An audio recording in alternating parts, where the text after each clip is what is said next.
Знаете, я давно хотел сделать ролик по этой игре, но все время об этом забывал. И в итоге я делал видео про что угодно, но не про эту игру, о которой пойдет сегодня речь. Сегодня я попытаюсь понять, почему эта игра стала в свое время хитом на фоне других игр про Соника, выходивших в последнее время. Присаживайтесь поудобнее. С вами Наргелбет и игра, которая подарила многим соникофанам хорошее впечатление.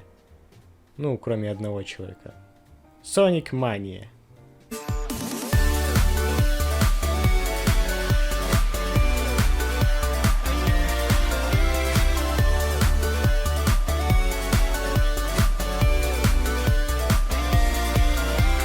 Sonic Mania – видеоигра серии Sonic the Hedgehog в жанре платформер, разработанная Кристианом Уатхейдом и студиями Headcanon и Pagoda West Games, и изданная компанией Sega для платформ PlayStation 4, Xbox One, Switch и персональных компьютеров под управлением Windows летом 2017 года.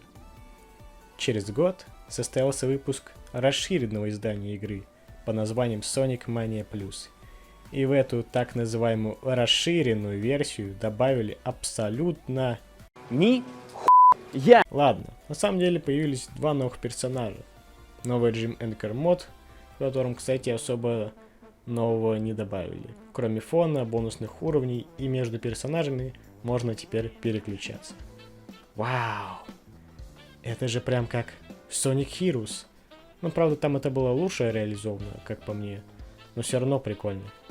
Ну а так, больше в обновленной версии вроде ничего не добавили. А тогда возникает вопрос. Почему же это дополнение так дорого стоит? Сделали бы тогда бесплатно, как это было с дополнениями для Sonic Forces. А не за 200 рублей. Но я покупал по скидке за 70 рублей. И основную игру я тоже покупал по скидке за 600 рублей. И я ни о чем не жалею за такие цены. В Epic Games Store Sonic Mania вообще бесплатно раздавали. Так, ладно, все, спокойно. Платформер был приурочен к 25-летнему юбилею серии Sonic the Hedgehog. Разработчики поставили перед собой цель воссоздать оригинальный геймплей классических игр серии, при этом добавив новые возможности и улучшения. Игровая пресса преимущественно положительно оценила Sonic Mania. Критикам понравилась увлекательная игровая механика, унаследованная от первых частей серии, красочный дизайн зон и музыкальное сопровождение. К недостаткам была отнесена высокая сложность прохождения. О какой высокой сложности идет речь, я не пойму. Ребят, я прошел игру за 4 часа подряд. Я серьезно. Я 4 часа сидел и не вылезал. И я Прошел от самого начала до самого конца. Еще и все изумруды хаоса собрал. Ладно, первый раз я не все изумруды собрал, но насчет 4 часов геймплея я не пошутил. Разработка платформера началась в 2015 году. Созданием Sonic Mania занимались студии Headcanon и Pagoda West Games, в команду которых входят фанаты Соника во главе с программистом Кристианом Уатхейдом, работавшим ранее над переизданием игры Sonic CD 2011 года. В команду разработчиков также входит программист Саймон Томли, который помогал Уатхейду с портированием игр Sonic the Hedgehog и Sonic the Hedgehog 2 на устройства iOS и Android. Продюсером проекта выступила Лола Сираиси.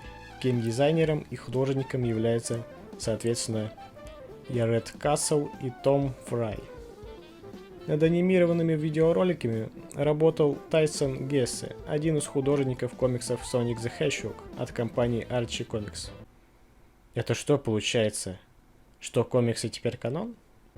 Через несколько месяцев после начала разработки Уайтхед показал продюсеру серии Sonic the Hedgehog Такаси Идзуки прототип будущей игры с названием Sonic Discovery, которая вскоре сменилась на Sonic Mania. И таким образом проект стал официальным продуктом, за издание которого ответственна компания Sega. Идзука был взволнован увиденным потенциалом и предложил в игре, которая основана на классических частях серии, использовать старые зоны, с такими изменениями, чтобы уровни ощущались новыми.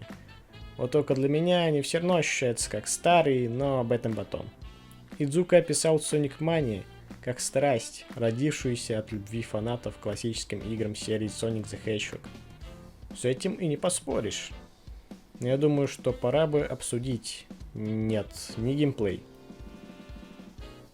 По сюжету Соник с Тейлзом летят на самолете, как это уже было кучу раз. Но вот есть один вопрос касаемо сюжета. После каких событий начинается Sonic Mania? Вроде как после Sonic and Knuckles. Но в таком случае возникает еще один вопрос. Sonic 4 канон? Вы же не можете просто взять и выкинуть все, что было в Sonic 4. Или как?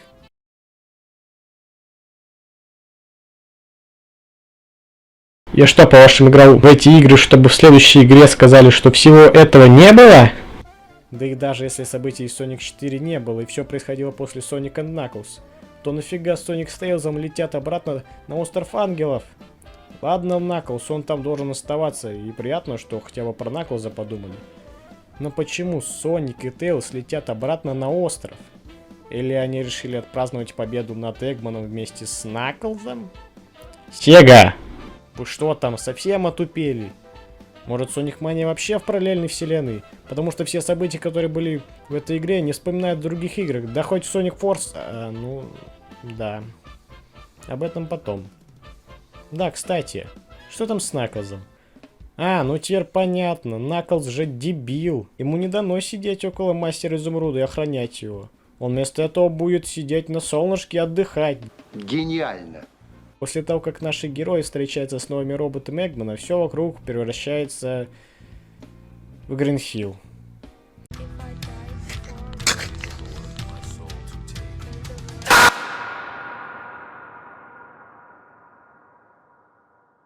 Что же, я думаю, это не последняя игра, в которой появится Гринхилл. Конечно, не последняя. Эта зона еще появится в Sonic Forces. Ладно. В Sonic Mania хотя бы можно объяснить это внезапное в кавычках появление тем, что Рубин иллюзий, которого откопали робот Эгмана, может менять реальность. Да, вот прикиньте, насколько мощный артефакт, что его даже в Sonic Forces решили использовать. А еще так совпало, что Sonic Mania и Forces вышли в один и тот же год. Ну это, наверное, просто совпадение. Да? Так ведь? Ладно, потом по сюжету после Green Hill Zone идет Chemical Plant Zone. Стоп. Кажется, я знаю еще одну игру, которая построена на ностальгии. И Chemical Plant там тоже идет после Green Hill.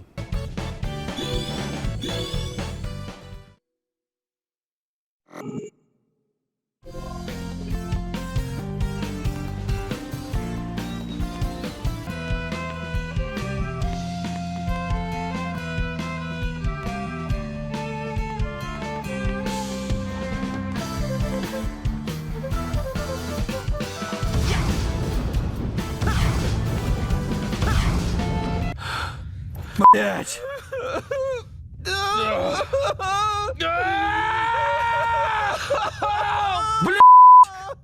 Блять!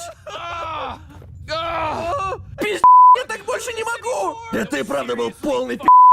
Сега! Так, о чем это я? После химического завода наступает новая зона под названием Студиополис. Зона красивая, правда не очень запоминающаяся, потому что слишком яркая. Короче, тут похожая ситуация, как в Sonic Colors. Лично для меня, во всяком случае. Я, конечно, могу рассказывать про уровни очень долго, но давайте я отпущу подробности. Если кратко, то вы будете пробегать как старые, так и новые уровни, побеждая роботов Эгмана, а на зоне Stardust Speedway вы даже сможете сразиться с Metal Соником. В конце игры вы побеждаете Эгмана и сваливаете с его огромного робота, при этом взрывая его. Но в случае, если вы собрали все 7 изумрудов хаоса, то вас ждет приятный сюрприз. Разумеется, другая концовка и еще один босс за Супер Соник против Эгмана и этим господином. Его называют императором иллюзий или как-то так, но лично мне все равно, потому что его не раскрывают как персонажа. Ну а после победы Соника засасывает в портал, благодаря которому он попадает в одну из худших игр про Соника. Если вы поняли, о чем я. И как бы все. Еще, конечно, есть небольшой мультсериал по Sonic Mania, который продолжает сюжет, но мы говорим про игру, поэтому...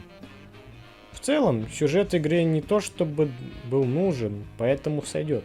Да и отдельно воспринимать сюжет Sonic Mania. Да, конечно, в Sonic Forces пытались нам объяснить, что классический Sonic пришел из параллельной вселенной, а именно из Sonic Mania.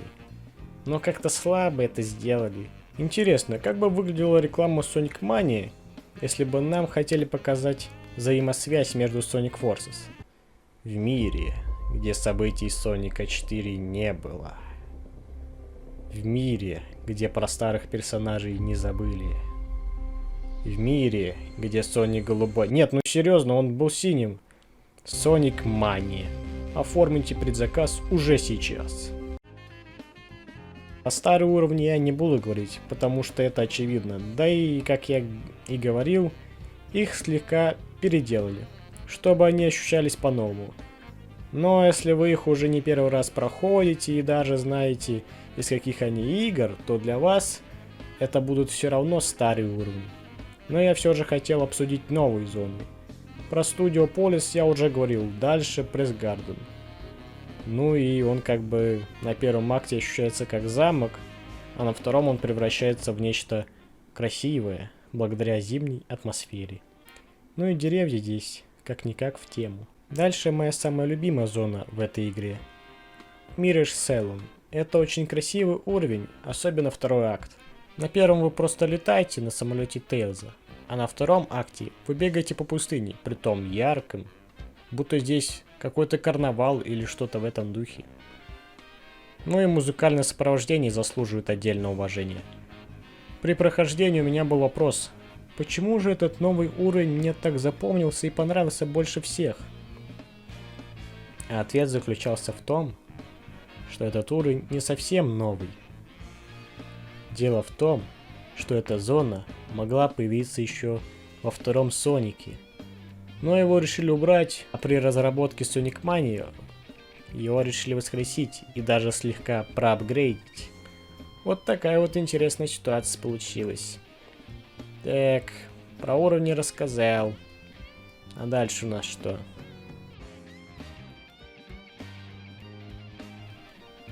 На всех уровнях ремиксы, то есть измененные версии оригинала. Ну и разумеется, есть новые мелодии для новых уровней. Они звучат очень атмосферно. Больше всех мне понравилась музыкальная тема Mirage Salon Act 2.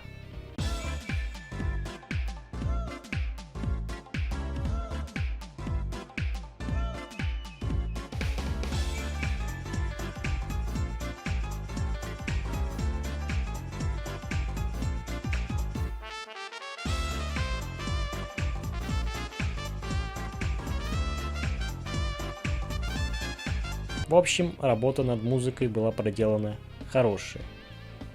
Ладно, настало время перейти к главному пункту.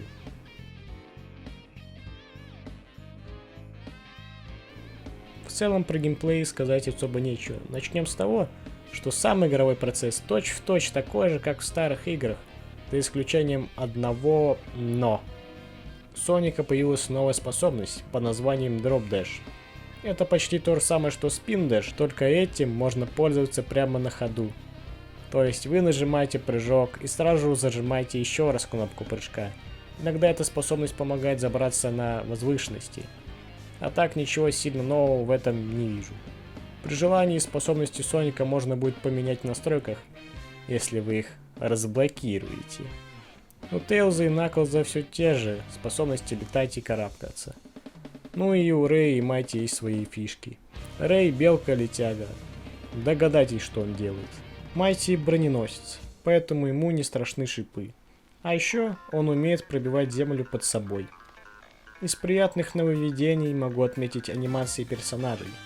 Они мега плавные и приятные для глазу. Особенно мне нравится анимация того, как Соник смотрит вверх.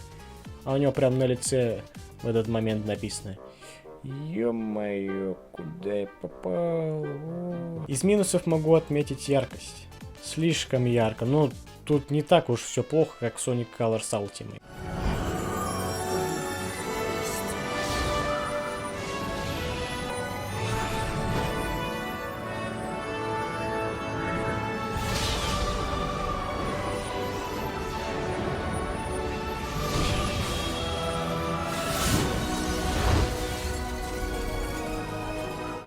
Боссы в игре легкие, больше про них сказать мне нечего.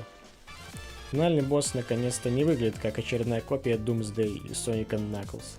Кстати, во время этой битвы звучит мелодия, похожая на ту, что была в Sonic Forces.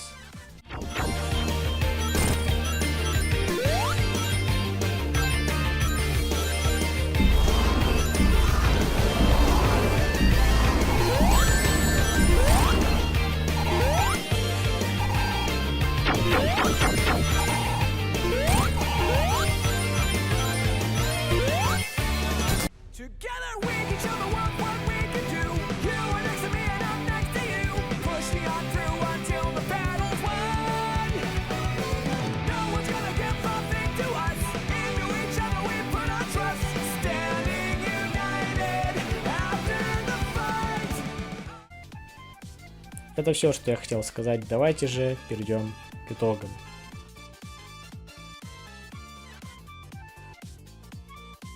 Sonic Mania сделана исключительно для ностальгии и фан-сервиса.